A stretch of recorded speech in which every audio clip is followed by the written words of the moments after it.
Hello everyone, কী অবস্থা আপনাদের? আশা করি আপনারা সবাই ভালো আছেন।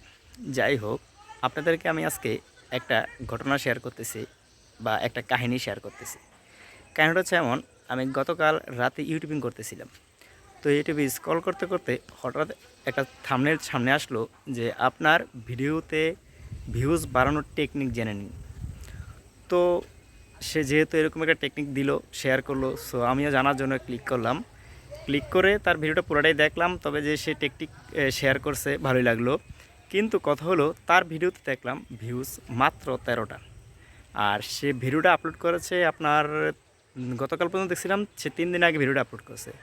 তো 3 দিনে তার ভিডিওটাতে ভিউজ হয়েছে 13টা। তো আমি তখন হাসবো নাকি কাঁদবো বুঝতেছি না।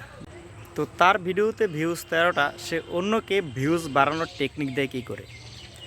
তো আমি একটা কথাই বলতে চাই, এটা হয়তো আমার ছোটো মুখে বড় কথা হয়ে যাবে। আপনাদের চ্যানেলে যতক্ষণ না পর্যন্ত ওই ধরনের ভিউজ না আসে, যেমন ধরুন আপনি একটা ভিডিও ছাড়লে ভিউজ কেমন হয় সেটা আপনার জানা আছে।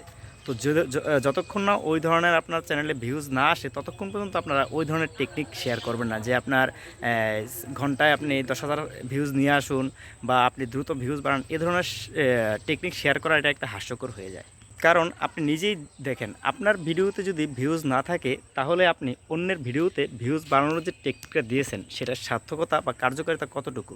আপনার ভিডিও কেউ দেখবেও না, দেখতে চাইবেও না। কারণ কি, আপনার ভিডিওতে ভিউজ নাই, সে জায়গায় আপনি অন্যকে ভিউজ বাড়ানোর টেকনিক দিচ্ছেন, নিজের ভিডিওতে ভিউজ আনতে পারতেছেন না, তাহলে কি হয় বলেন?